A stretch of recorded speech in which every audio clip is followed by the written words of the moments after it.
ईश्वरले तथास्तु भनी वरदान दिइन्। फेरि अट्टहासमा पुगेर तल्ला दाँत पतन भए। अट्टहास पीठ भ्रामरी देवी शङ्खधारा योगिनी सतभूतेश्वर महादेव उत्पत्ति भए शिवशक्ति स्वरूपले रहे। त्यस पुण्यभूमिमा बागमती प्रवृत्ति गङ्गा आएर जल चढाई भक्तिपूर्वक तपस्या गरे। ईश्वरी प्रसन्न भएर वरदान माग भनिन्। बागमती प्रवृत्ति गङ्गाले भोक्ति मुक्तिको अधिकार पाऊँ भनी मागे। ईश्वरले तथास्तु भनी वरदान दिइन्। फेरि विश्वमा पुगेर बायाँ स्तन पतन भयो। विश्वपीठ भुवनेश्वरी देवी भुवना योगिनी कृष्ण वर्णेश्वर महादेव उत्पत्ति भए शिवशक्ति स्वरूपले रहे।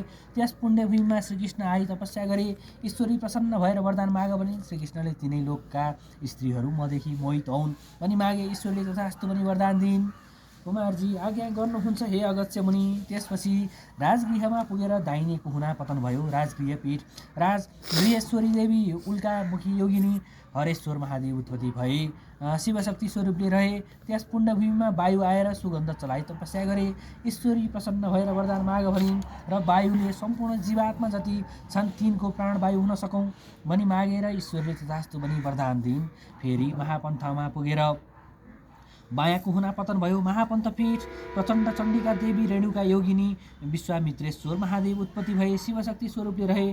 त्यस पुण्यभूमिमा अप्सराहरू आएर नाचगान गरी तपस्या गरे। ईश्वरी प्रसन्न भएर वरदान माग भनिन् र अप्सराहरूले इन्द्रादि देवताहरूलाई मोह गर्न सकौँ भनी मागे। ईश्वरले तथास्तु भनी वरदान दिइन्। फेरि कोलापुरमा पुगेर उदर पतन भयो। कोलापुर पीठ महालक्ष्मी देवी नन्दा योगिनी सोमसानेश्वर महादेव उत्पत्ति भए शिवशक्ति स्वरूपले रहे। त्यस पुण्यभूमिमा विष्णुका वाहन गरुड आई अनेक रत्नादि र फलफुल चढाई तपस्या गरे। ईश्वरी प्रसन्न भएर वरदान माग भनिन्। गरुडले नागहरू मेरा आहारा हौन् भनी मागे। ईश्वरीले तथास्तु भनी वरदान दिइन्। फेरि एकापुरमा पुगेर दाहिने घोडा पतन भयो। एकापुर पीठ साधुक्षी देवी शङ्कुपासा योगिनी उन्मत्तेश्वर महादेव उत्पत्ति भए शिवशक्ति स्वरूपले रहे।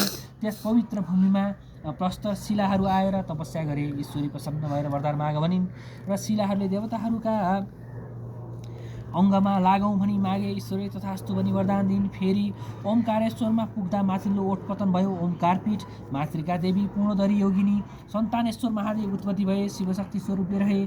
त्यस मोक्ष भूमिमा कल्पवृक्ष आएर नाना उपचारले पूजा र तपस्या गरे।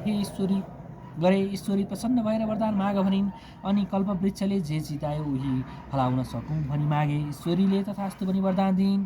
फेरि जयन्तीपुरमा गएर कलेजो पतन भयो र जयन्तीपुर पीठ जयन्ती देवी खेचरा योगिनी कल्पेश्वर महादेव उत्पत्ति भए शिवशक्ति स्वरूपले रहे।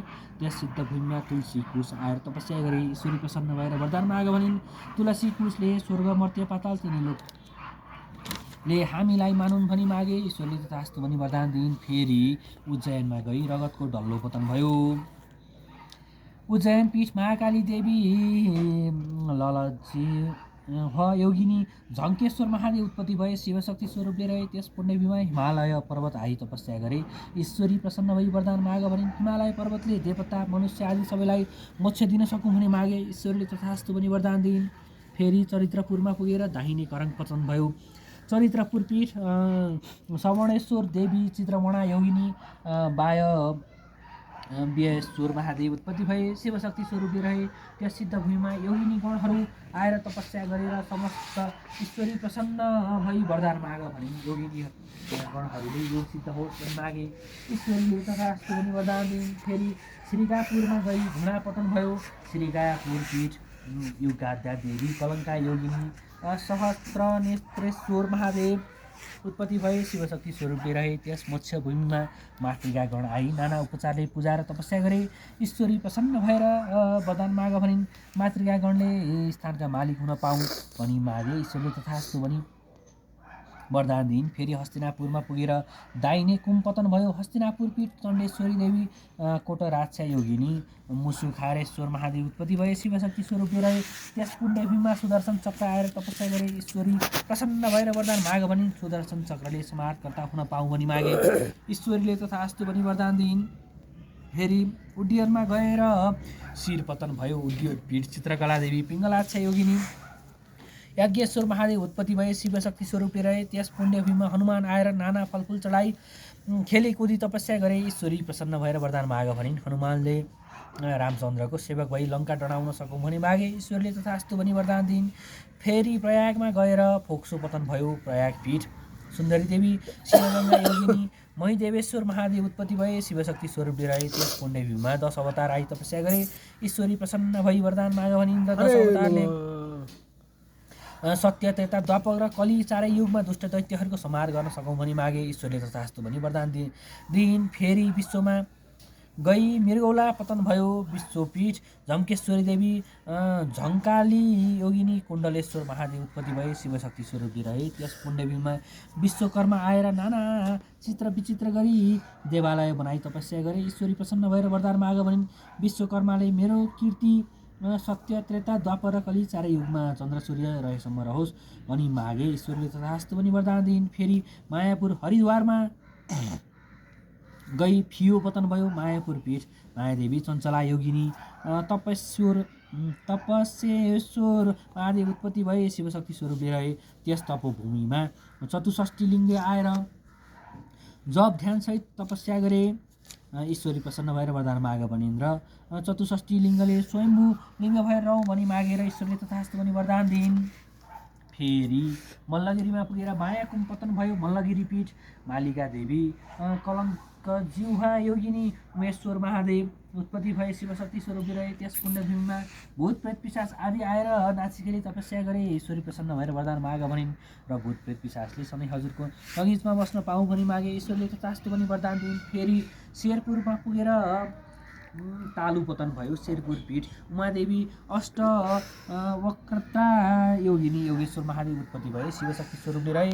त्यस पुण्यभूमिमा गई सत्यले तपस्या गरे। ईश्वरी प्रसन्न भई वरदान माग भनिन् र सत्यले सत्यमा रहनेहरूको उद्धार गर्न सकौँ भनी मागे ईश्वरले तथास्तु भनी वरदान दिइन्। फेरि मलयगिरीमा गई आसन पतन भयो मलयगिरी पीठ। वज्रेश्वरी देवी कोमला योगिनी जागेश्वर महादेव उत्पत्ति भए शिवशक्ति स्वरूप रहे।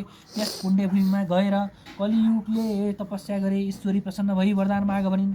कलियुगले मनुष्यको बुद्धि भ्रष्ट पार्न समर्थ हौँ भनी मागे ईश्वरले तथास्तु भनी वरदान दिइन्। फेरि नीलगिरीमा पुग्दा मुकुट पतन भयो नीलगिरी पीठ। विश्वम्भरी देवी सरला योगिनी आनन्देश्वर महादेव उत्पन्न भए शिवशक्ति स्वरूप रहे।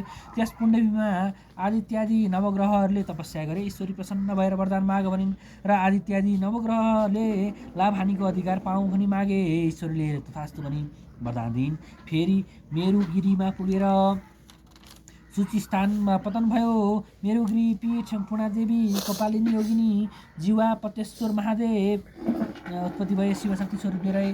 त्यस मोक्षभूमिमा सप्त नागहरू आई हिरा मोती रत्न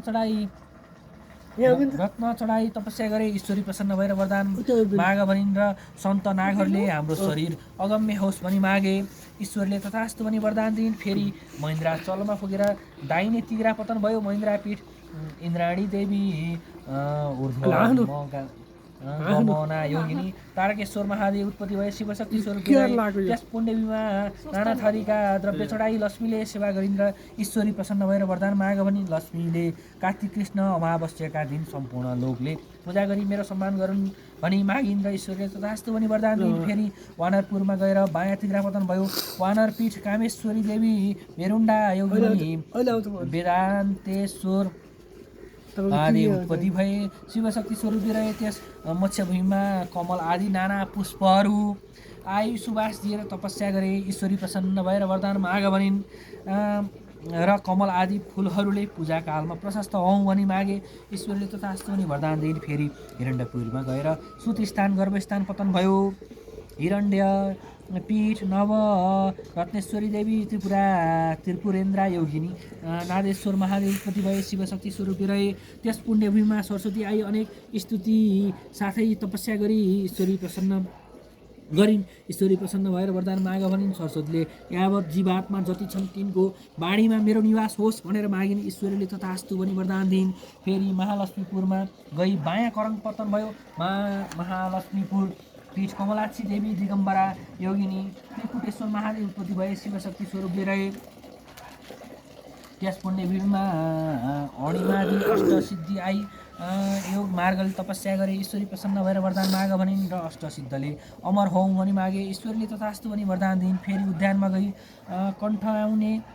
कन्ठ्याउने पतन भयो। उद्यानीपीठ त्रिपुर सुन्दरी देवी सुशङ्कोदरी योगिनी भैरवेश्वर महादेव उत्पत्ति भए शिवशक्ति स्वरूपले रहे। त्यस आनन्दभूमिमा मेघ आई मानसोपचारले पूजा र तपस्या गरे। ईश्वरी प्रसन्न भएर वरदान माग भनिन् र मेघले संसारलाई जलदान दिई उद्धार गर्न सकौँ भनी मागे। ईश्वरले तथास्तु भनी वरदान दिइन्। फेरि छाया क्षेत्रमा पुग्दा बाँकी रहेका सम्पूर्ण अङ्ग पतन भए। छाया क्षेत्र पीठ छत्रेश्वरी देवी सुसुकोदरा योगिनी पिशाचेश्वर महादेव उत्पत्ति भए शिवशक्ति स्वरूप रहे। त्यस पुण्डेवीमा अष्ट भैरव आई नाना प्रकारका उपचारले पूजा र तपस्या गरे। ईश्वरी प्रसन्न भएर वरदान माग भनिन्। अष्ट भैरवले मातृका गणको अधिपति हौँ भनी मागे। ईश्वरले तथास्तु भनी वरदान दिइन्। यो छाया क्षेत्रपीठ छ नि छत्रेश्वरी देवी, यो स्याङ्जामा छ क्या छाया क्षेत्र अन्य थाहा तपाईँलाई भनी वरदान दिइन्। कुमारजी आज्ञा गर्नुहुन्छ हे अगस्त्य मुनि, यस्तै प्रकारले जहाँ सतीदेवीको अङ्ग पतन भयो त्यहाँ एक एक पीठ र स्वयम्भू लिङ्ग उत्पत्ति हुँदै गयो। ब्रह्माजीका पीठहरूको, विष्णु भगवानका पीठहरूको, सूर्यनारायणका पीठहरूको, गणेशका पीठहरूको र भैरवका पीठहरूको समेत अनेक पीठहरूका सम्पूर्ण घटना क्रमको आधारमा उत्पत्ति भएको छ। यी पीठहरू आफ्नो सम्प्रदाय र चलिआएको परम्पराअनुसार भिन्न भिन्न हुन्छन्। अत आफ्नो कुल परम्परा र सम्प्रदाय मार्गको रहस्य समेत राम्ररी बुझेर चलिआएको परम्पराअनुसार पीठको मर्यादा जानेर आश्रय लिनुपर्दछ। सामान्य रूपमा सबै पीठहरूको सङ्ख्या 7.5 करोड छ। यसमध्ये 50 पीठको मात्र दर्शन गर्यो भने पनि मनुष्य संसारबाट मुक्ति पाउन सक्दछ। मनुष्य जन्म पाएर 50 पीठको पनि दर्शन गर्न सकेन भने त्यसको जन्म व्यर्थ मान्नुपर्दछ। पीठको रहस्य जानेर बुझेर एक पीठको मात्र दर्शन गरे पनि जन्म सफल हुन्छ, यसमा शङ्का छैन। कुमारजी आज्ञा गर्नुहुन्छ हे अगस्त्य मुनि। त्यसपछि सम्पूर्ण अङ्ग पतन भइसकेर पनि श्री महादेव गर्न सकिन्। आइपुग्नु भएको छ। भएर फेरि चेष्टा आएर लामो सुस्केर हाली सतीदेवीलाई नै सम्झी बौला जस्तै भएर जहाँ तहाँ घुम्दै नेपाल अधिराज्यको राजधानीभित्रको मृगस्थली भन्ने क्षेत्रमा पुग्नुभयो। त्यही मृगस्थलीमा इन्द्रादी देवताहरू पनि तारकासुर दैत्यको भयले लुकेर बसेका थिए। सहसा त्यही महादेव भौतारिँदै आउनुभएको देवताहरूले देखेर दण्डवत प्रदान गरी बिन्ती गर्न लागे, हे ईश्वर, हजुरको नजिक मृतक छैन, आँखा उधारेर हेर्नुहोस्। पापिष्ट तारकासुरले इन्द्राणी समेत सारा अमरावती खोसेर लियो। त्यसलाई ब्रह्माजीले वरदान दिनुभएको हुनाले अजय छ। अत हामी इन्द्रादी देवगणले युद्ध गर्न नसके भागेर यहाँ आई लुकेर बसेका छौँ। हाम्रो रक्षा गर्न तारकासुर दैत्यको संहार गर्नुहोस्।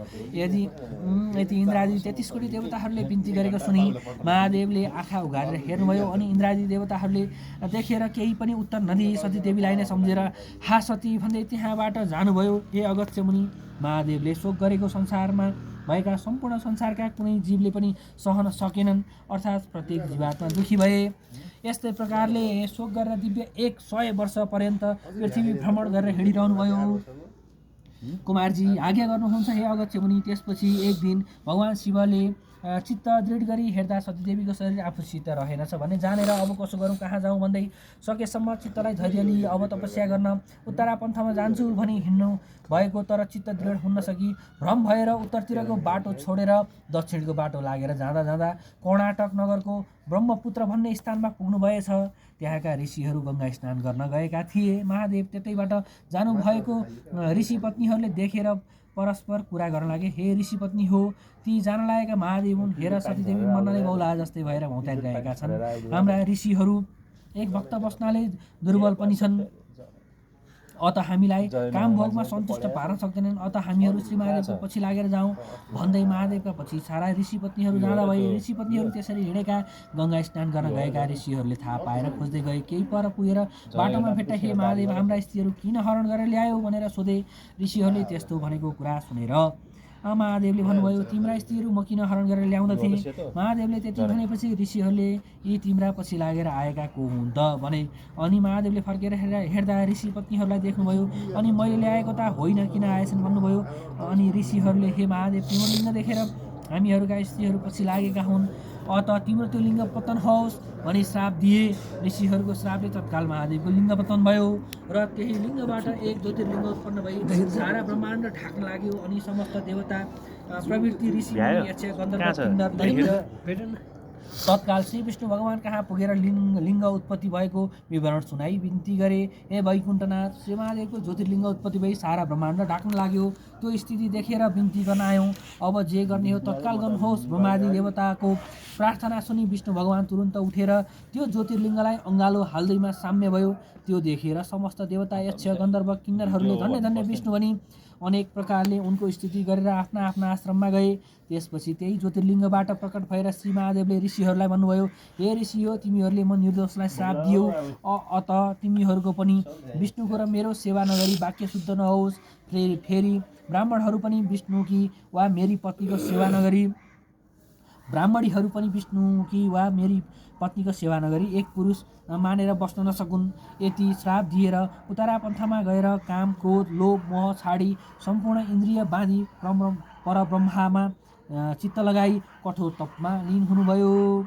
इति श्री स्कन्द पुराण केदारखण्डे माघ महात्म्ये कुमार गच्छ संवादे श्री स्वस्थानी परमेश्वर्याय व्रत कथायां दक्ष यज्ञ विध्वंस शिव पृथ्वी भ्रमण सती अंग पतन पीठोत्पत्ति वर्णन नाम सप्तमो अध्याय। स्वस्थानी माता की जय हो।